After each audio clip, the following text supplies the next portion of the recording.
round of applause for her. Can we boost the mic as well? Thank you. We really do appreciate your partnership as well, and listening to what you've told us. There is a great opportunity in Africa. Also the 5 pillars that you've given us as well. Key that is befitting snugly with our theme, of course, is a third one on knowledge and skills as well. Knowledge and skills for resilience and growth in the 5th industrial era. And this is where the program is really themed after, and this particular convention. For now, I want just to acknowledge the PS. This is Shadrach Mwadile, who is the Principal Secretary, State Department for Labor and Skills Development. I know it's been a frenetic week for yourself. Just also electing to be with us this afternoon. That's very gracious of you. I know the Jamhuri Job Fair has been happening at the KICC for almost now a week, just as a segue to tomorrow. Yeah, and tomorrow also is themed on the labor, not migration, but right now we need to be sensitive to it. It's now labor mobility. Yes, and you know, Bonapies, looking around, this is all about labor mobility. Yeah, we can pinpoint people here who are in different countries doing sterling jobs for our nation, and wherever they are just representing us. And so those remittances, as we know it, they've made discernible difference in our GDP, right? Ranking the 2nd. And this has been the discussion. So we're acknowledging people who are doing sterling jobs here in the country without, and how the crisscrossing is just making our lives better because of them. And we want to thank you so much that you are here today. I will give this opportunity to the chair of Kenya Diaspora Alliance to just come and welcome you to give a few remarks as we go on with the program. I don't know also for Dr. Shemo Chuodo. Thank you greatly, Debal. Our keynote speaker this afternoon. I want to give you the comfort that one office that we find so easy to access. Sometimes we talk to your senior advisor and executive assistants as late as night. When one tries to complain, we say, no, you're in labor. So, you know. So we can't thank Bwana PS enough. Been so welcoming. With permission of Bwana PS, we work closely with the UN agency, International Labour Organization. If the audience permits, I know it's pressed for time. When a PS is pressed for time, 2 minutes just to say hello. Granted. Bwana Uma, come over. Round of applause to ILO. Yesterday we had the head of UNHCR, and we had IFAN the other day. Please take the floor. Thank you very much. It's a delightful ambush. I was just to listen in. My name is Wycliffe. I'm Wycliffe Ouma, the National Project Coordinator for ILO, dealing with labor migration. And I'm happy when PS has joined us. I just have 2 issues to note. I think your intervention on the issue of the cost of remittance is very timely. That's one of the challenges that we have people in the diaspora facing in terms of remitting whatever they get out there to come back home and support the socio-economic, but also investment that we are talking about. So I'm very, very happy that that's an agenda that you are trying to look at, and we are happy to join hands and see how best to move that forward. Because we have to do a comparative study and see how does East Africa, especially Kenya, fare on in terms of the cost of remittances. The other aspect is the issue of the return and reintegration. I know most of you, once you have finished your tour of duty, or sometimes you feel like now you are coming back. On the other note, I'm here with Histrotech, preserving history through art, science, and technology. And I think that that is something that touches everyone, because history and preserving your history is important. And most importantly, it's about, from my perspective, at least from everyone that's looking at, to say, We should be able to document and preserve our own history. We should be able to tell our own stories. So that is a part of what we do in terms of assisting people to know how to preserve their history and then start actually documenting their history and have a place for them to store it moving forward to the future for our future generations. Thank you. Thank you very much. You know, when I'm here, we just in the company of lords, of sirs, of royal highnesses, the chiefs, the kings, and the queens of Africa. A round of applause to Lord again. Without much ado, when I MD, I know you've not taken a breath, but this is the only chance. I know government protocol, because once we get there, we have no chance, and he will be closing officially on behalf of his brother, PS of Investment, has relayed that information, so we just alerting him. After his remarks, one government approach. A round of applause again to Bwana PS. But meanwhile, Bwana MD Post Bank, one of our supporters. A round of applause as he comes. Thank you. Okay. So I'd come with a book I wanted to read. Good afternoon, everyone. And seeing it's after lunch and everyone is awake, that's a good thing. Indeed, the sessions have been very engaging. My name is Raphael Ekolo. I'm the Managing Director at Kenya Post Office Savings Bank, popularly known as Post Bank. And if you recall, you're really one of the first banks in Kenya being at the forefront in terms of ensuring that remittances from diaspora really gets into the country. We are the main agent for Western Union. We're also doing RIA, we're also doing MoneyGram. And when you look at all that, it's because of the efforts the Post Bank took that enabled people in diaspora or the Kenyans who are in diaspora to be able to remit money and just to enable savings to take place. Actually, still not yours, and nothing tangible for you to hold on to. So that's the promise that we want to give at Post Bank for the people who are in diaspora. We've enabled those channels to be in place. Lastly, we are really engaged with the diaspora, especially the young people who are going, especially now, to the Middle East. What we normally do is we offer financial literacy training. I think it's something that we take for granted, that people know how to handle money and people know what to do with money.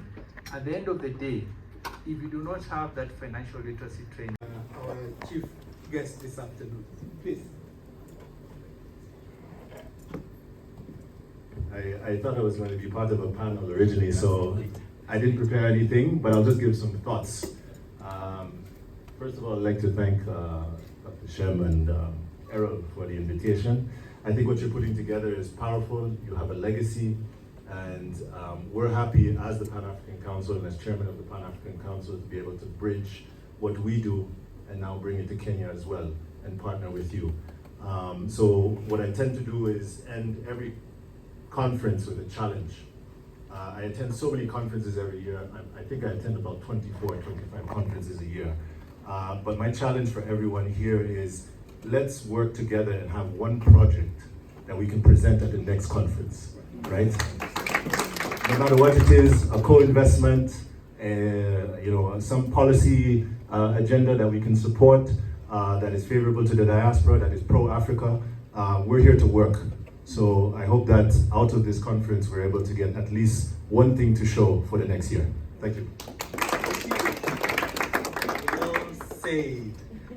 And with that, walking the talk, when I PS, you've just witnessed an MOU signed. So we're already walking the talk. We have a deal room running in parallel. So deals are being signed. Only that they may not be billions of dollars, but they need to be billions of shillings at the very minimum. Just my short, when I PS on behalf of my colleagues and their house, we are standing on the protocols of some great men and women who went ahead of us. Online, we have Madam Elizabeth from Ghana, Abala. I was telling her, but Abala is a Kenyan name. But she said, no, we are Ghanaian, and we have something in common. We have a project that's called Sunflower. Earlier on, it was presented by a Kenyan in public health specialist, has been advisor to the government of Botswana for 24 years. A new product, if you have been eating soya, eating well, what's called better living, healthy food, safflower, not the sunflower, but the safflower. So this lady is driving that. We want it grown in all the 54 African countries. It was presented earlier, so I'll not go into that, but I acknowledge her because she's online. Last but not least, I mentioned Ghana because there's Kwame Nkrumah, but there are other reasons. Last but not least, we were told there's somebody who mentored them. Mentored the Tom Mboyas, the Jomo Kenyattas, the Julius Nyereres, the Martin Luther Kings, called Marcus Garvey. In the house we have somebody who was sent to represent the son of Dr. Julius Garvey, called Dr. Reverend Dillon Dennis. Give him a round of applause. And thank you very much. In the interest of time, but just to give you comfort when appears we're standing on shoulders of the great men and women that has brought us this far. Without much ado, we are also doing things. We're working with our health team to establish a strangers manufacturing plant. We call it low-cost manufacturing. We know the Kenya Kwanza administration has prioritized manufacturing. So again, we are working the talk. 400 million syringes, we are told, are imported into Africa every year. Our experts, some in the house, others not, others following virtually, say there's no reason why we cannot make this here. And we're working with the state, the Special Economic Zones Authority said, look, 2,500 acres available in Naivasha for diasporas to come in and build an industry. Give Special Economic Zones Authority a round of applause. Our members, Proximity City in the house, already are doing 40,000 acres. 10,000 already started in Malindi. That's happening. So there are cities that are already being built by diasporas. In Kakamega, in Butere, and we did visit in September, 5,000 acres with 12 megawatts already being produced of solar power, only like 10% being consumed. We are told that that power is enough to supply Kakamega, Eldoret, and Kisumu City by diasporas. But without much ado, in the labor, and I can't fail to talk about your sector, Bwana PS, working with partners and collaborating with Kenya Marine, KMA. We're looking into, within the next 3 years, one of our members has already taken to cruise ships, 800 members working across the world already. What can we do to take, just in that one sector, 10,000 within the next 3 years? Wow. A round of applause to the department. And we know if we work together with you, this will be doable.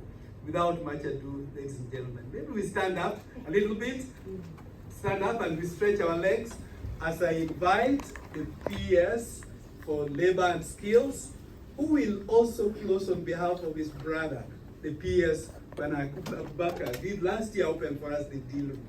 He was to close by saying, if my brother is there, please request him on my behalf to deliver his speech keynote and then close. But we are continuing after. So officially it will be done. A round of applause to Bwana PS. Thank you, Dr. Please be seated. Thank you, Dr. Shemo. Entertainment and entrepreneurship. So I've been at the center of things. We've had a week long of activities at the Kenyatta International Conference Center, trying to encourage our young people to see the opportunities that are opening up, particularly in the Western European countries and also in the Middle East. So we've been having panel discussions, keynote addresses, and this afternoon we had the closing ceremony at 12, and our chief guest was the deputy president. So the moment he was through, I got in touch with the officials because at least I wanted to spend a minute or two with you before I go for another function. We are flagging off about 300 young people who have secured employment opportunities in Qatar. Yes, we are working extremely hard in that particular area, owing to the fact that we have a youth bulge. 65% of our population is comprised of young people, and therefore we have to look for jobs for them. And we're in trouble, by the way, as an administration. The Kenya Kwanza administration, because when we went round campaigning hard to ensure that we get into office, one of our promises was to ensure those who are at the bottom of the economic pyramid are able to come up, and therefore their standard of living improves, and most importantly for us to look for employment opportunities for young people. And you know, we only have 2.5 years to go. So we have to work hard for us to be able to make ourselves back to government. Now, ladies and gentlemen, about 60 years ago, Kwame Nkrumah and those who went ahead of us struggled really hard to ensure that we get political independence. And it wasn't easy. Major sacrifices were made. But 60 years down the line, we're still struggling with matters of poverty. We're still struggling with matters of unemployment. So we've kept asking ourselves, where is the problem? How can we crack this issue so that we can have a breakthrough and ensure that our economy expands? As you're all aware, the resource base in Africa is extremely high. The number of minerals that we have are uncountable. Honestly, even in my own home area, I was counting the number of minerals that we have. We have iron ore, they have discovered copper, we have lithium, we have gemstones. I'm talking of Taita Taveta, a small county with just about 300,000 people. So rich. Africa is rich. Yet we keep on struggling with matters of poverty. Where is the problem? Now, Kenyans in the diaspora surprised us last year when they remitted back home $4.3 billion US, wow, which converts to about 663 billion Kenya shillings. Our national budget is about 4 trillion Kenya shillings.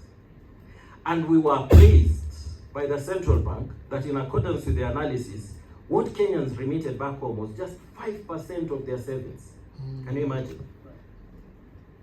So what was being explained here by the CEO, post-bank, the fact that they don't have confidence that the money they are remitting back home will be utilized well. So we asked ourselves, if we push it to only 10%, that will be about 1.5 trillion shillings.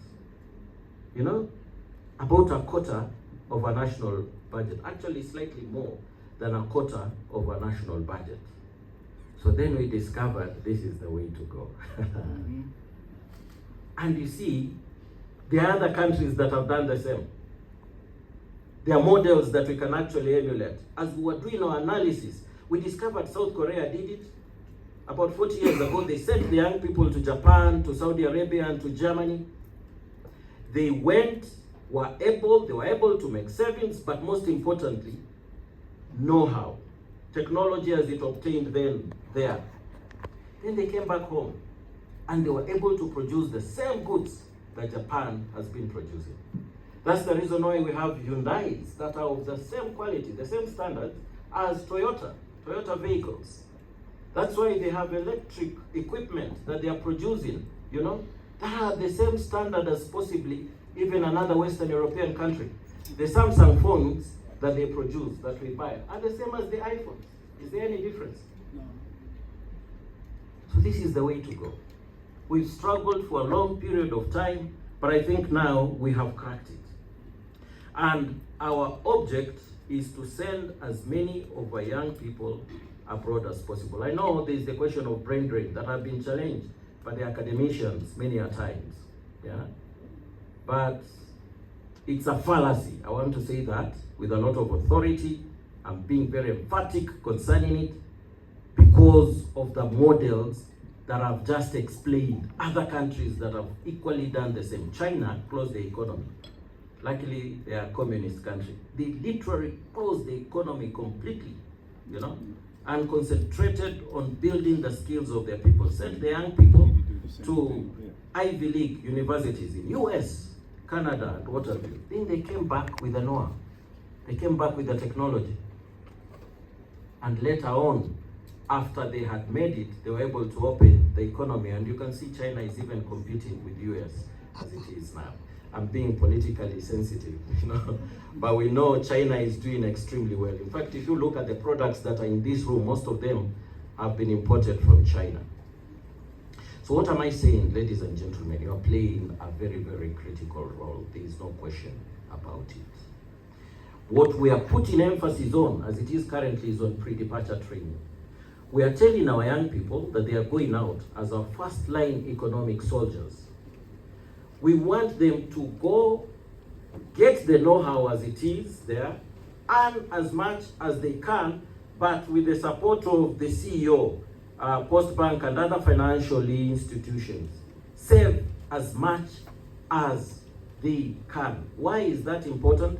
Because savings equals investments. There is no way a country is going to develop if the saving culture has not been inculcated in the minds of its people. They have to know right from the word go, from a very young age, that as they save, they are keeping aside money that they can use as an investment in order to be rich for many years to come. So we have realized that, and that's the reason why we're working very closely with financial institutions when it comes to pre-departure training. We are no longer calling it labor migration, as explained by Dr. Shemo Chwodo. It's labor mobility. Why mobility? We want them to go out there for about 3 years, 4 years, maximum 5 years, and then make their way back home so that they can come and invest that they've been able, to acquire. And not only that, in the process of investing and establishing enterprises, they will be able to employ their younger brothers and sisters. So if it is unemployment, we'll be able to deal with it in a very comprehensive way. So we have a strategy, and I'm happy that ILO has been supporting us. I'm happy, Bwana Wycliffe Ouma, that you've worked with us very closely. In fact, this morning we launched the National Strategy on Skills Development for Labor Mobility, because it is immoral, ladies and gentlemen, for us to have our young people in school for 14 years. Then after that, we tell them there are no jobs for them. It is truly immoral. And therefore, what we are doing is we are very strategic in terms of the kind of courses we want them to undertake. Indeed, we are doing a market survey, a market analysis as to the kind of jobs that obtain currently in the international market and also in the local market, so that informs curriculum. We can change curriculum early enough and train our young people on jobs that will make them as employable as possible after they're through with school. So thank you, Bwana Ouma, for the support that you're giving us. We have established about 12 sector skills committees, again, with the support of the ILO in various fields, be it engineering, be it agriculture, the different sectors that we have in our economy. And we have experts in these committees who will then be able to tell us the kind of jobs that are required, the kind of skills also that are required by our entrepreneurs, not only locally, but also abroad, so that with this information that we will have, again, that will inform curriculum so that we can change it as fast as possible and ensure our young people are as employable as they can be. So thank you, ladies and gentlemen of the diaspora. It was critical for me to come and interact with you. I'll give you an opportunity in case you want to ask a question. It was critical for me to come and interact with you. I want to assure you concerning your investments. I wish my colleague, the PS Investment, was here. We want to give you tax holidays so that your return on investment is as high as it can be. So that you will find the environment here, the economic environment in the country, as conducive as possible for you. The stories that have been given before, the testimonies, that have been given before, which are crying shame of you sending back your money and it is misused, will be a thing of the past. Because instead of you sending your money to a relative, your brother or sister, who then misappropriates it, would rather come up with an investment package, a good investment package for you, you know, so that as you send your money, you have a guarantee it will be utilized well. And therefore, when you come back home after 4 or 5 years, it will be smooth all the way for you. I want to thank you, ladies and gentlemen. That is what I wanted to come and share with you. Can I give you an opportunity then to ask that question? Yeah. Thank you, Honorable. Yes. Hi, everybody. Hi. My name is Rose Odiako. I'm Kenyan. For the past 14 years, I was living in the US, and we just returned recently. Thank you. So my name is Rose Odiambo. I'm a Kenyan, and for the past 14 years, I was living in the US. I came back home, multiple times, trying to invest here and there. And recently, I decided to come back with my husband and my son. Wow. Yes. So the only challenge that I'm experiencing as a Kenyan citizen and having an American husband is work permits. Okay. My husband is highly skilled. Mm-hmm. He's an engineer. Mm-hmm. I also have engineering background. And it's been really tough, even just to open an account. I have an existing account, but they need KRA on his side, and usually they ask for work permits. Currently, the government of Kenya is charging, foreign spouses over $10,000 to get a work permit. My request to our President Ruto is it possible that he can reconsider providing a temporary work permit, even just for 3 years, for somebody to get started with, doing 1 or 2 things. So now I have a husband in the house, highly skilled, smart, he's ready to work, but we cannot afford that $10,000 a year for him to get a work permit. It's become such a challenge. As much as the government wants people to come back and share the skills that we already have, you find somebody coming back and then they decide, no, we just have to go back to the US. Because that is what is talking to me right now. He can't do anything. He's a builder, he's a designer, but it's really hard for him to do anything. Can President Ruto reconsider, go back to that e-citizen portal and check on the type of the visas that they are giving to citizens, or spouses of foreign, spouses of Kenyan citizens, and reconsider on what he can do to get us started, because it's becoming really, really tough. I believe I'm not the only one. Okay, I can see why it was critical for you to ask that question. Is there any other question? Then I respond to all of them.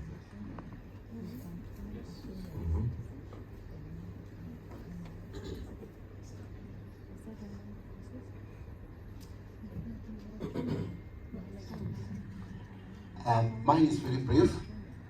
Many a times we see international investors come, they're given tax holiday. My name is Nicodemus Nyaure of Enamax in IG. We see foreign companies come, they're given tax holiday, and many times also free land. Why is the same not done for the Kenyans in diaspora who want to invest back home? Yes. There was another hand. I think there was a third hand. Yes. That must be a Lord. He's blessed. Peace, my name is Brother Siddiqui, I go by. I'm an investor. I brought 100,000 in the country.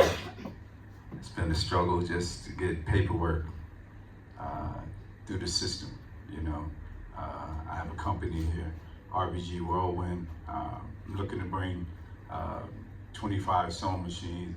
I have a studio I just built recently, a show studio, which I'm doing children's entertainment. I'm looking to bring Disney here. It seems as though there's a struggle with getting real support. There's a organization called Can Invest, and I'm thinking, I registered with them, thinking the fact that I would get the full support. It advertised like they would walk you through all the matters. It's just been a run around basically for me. It's a lot of money I brought. I already bought 3 shambas already. Looking to build a house already. Recently, I just got approval to build 4 homes in Casajo. You would think people bringing in this kind of money that you would get full support and walk through, but you know, especially as diasporas, we coming home to Africa, trying to go through the same process as a lot of these foreign individuals come here that are not associated, don't have the lineage of being Africans, are being given all these opportunities while we're trying to come home and actually grow with our community, grow with our people, to build with the foundation for our people, utilize the skills that we acquired by being, I'm gonna say myself, I'm a kidnapped African, thinking that we're gonna come home and be embraced, you know, especially when we do have some kind of finances to be able to contribute to the government of Kenya. I believe that if Kenya would do something like Ghana has done with the year return, and or just like they've done recently, granted 524 Caribbeans and African from America citizenship, you know. When we're trying to come home to build it, we always seem to find so much of a resistance to allowing us to come back home. This sister has a husband she brought back who was most likely a kidnapped African himself, you know, is trying to come home. He done married a sister that's from here, you know. It's not given any kind of assistance to allow him to be able to return easily, you know. And plus he probably was he's the breadwinner of actually the household. He brought his skills back here to help build in Kenya. A knowledgeable brother who's acquired all the skills and knowledge to be able to assist Kenya to grow and develop without having the hindrance of a foreigner of another country who's looking to utilize his benefits of, like the brother was saying here, that comes back here and get free land and get, you know, tax holidays. You know, you should consider. You talked to the brother Ruto and said there's some kidnapped Africans want to come home and bring back some remittance that can be of the billions. Okay, thank you. Well, very, very important questions. First of all, my apology to the kidnapped Africans who are having challenges as it is when they have come back home, you know, where they're supposed to be received with a lot of warmth. No, this is extremely wrong. On behalf of the government of Kenya, I apologize and let it go on record. But let me give an opportunity to Dr. Shemo Ochodo to respond to some of those issues, and then I'll give final remarks and then officially close. Thank you very much, Chief Guest, this afternoon. I appreciate the challenges, actually challenges on sometimes both sides. If there is anything Kenyans want to go to America would say, can this be addressed as visas? True or false? Because many are denied visas. But we appreciate our good friend Ambassador Meg, who is now immediate past. And yesterday, when it appears we had her predecessor, Ambassador Kyle MacArthur. And so that's one thing that the ambassador gave us assurance. Last year, they gave the highest number of visas to Kenyans to the US than ever before. So something is happening, maybe not enough. In 2001, Parliament first considered, probably the first time Parliament discussed diaspora matters, dual citizenship. At least now, Kenyans married to non-Kenyans, both men and women. Initially, it was very hard. So something is happening, but I wanted to support as I hand over to Bernard Pierce to respond. My good brother, Dr. Dillon, and others brought 3 or so years ago about 200-300 Black Americans, mainly to Ghana. Ghana is being mentioned, and that's where I'm going to make an appeal. And to South Africa, business people. And we're saying, what is it that we can do? Ghana is racing, but we can surpass them. And this guy with the door of return, what is it that we can do together? And Kenya, I mean, we are the cradle of mankind. So our appeal is already Kenya, of course, visa opened. You get here, almost for all nationalities. Give Kenya a round of applause. Yeah. So there are efforts, but maybe what they could Migration or Ministry of Interior. You know, it's deliberate so as to take care of cases like the one that you brought forth. Your husband has skills, and there's need for those skills to be utilized in our economy for our own good, because we want our economy to expand as fast as possible. We came up with a vision 2030. We only have a few years to go, you know, and we have to move with speed because we wanted our country to move to the middle income, you know, bracket. We are at the lower level of the middle income bracket, but we want to go to the higher level. So with the support of people like your husband who have the skills to come and utilize and exploit our resources, why not? This is the way to go. Ladies and gentlemen, I want to thank you. This has been great. I wish I had more time to interact with you. I wish I had even more time to listen to the panelists. You know, if I was here 3 days ago, I would have gotten a lot of information from that which the panelists have been sharing here. But unfortunately, as I said, I have to rush to the airport to flag off the Kenyans who have secured employment opportunities in Qatar. So you'll just have to excuse me. But with these few remarks, I now want to declare this workshop. Was it a workshop? Was it a seminar? Was it a conference?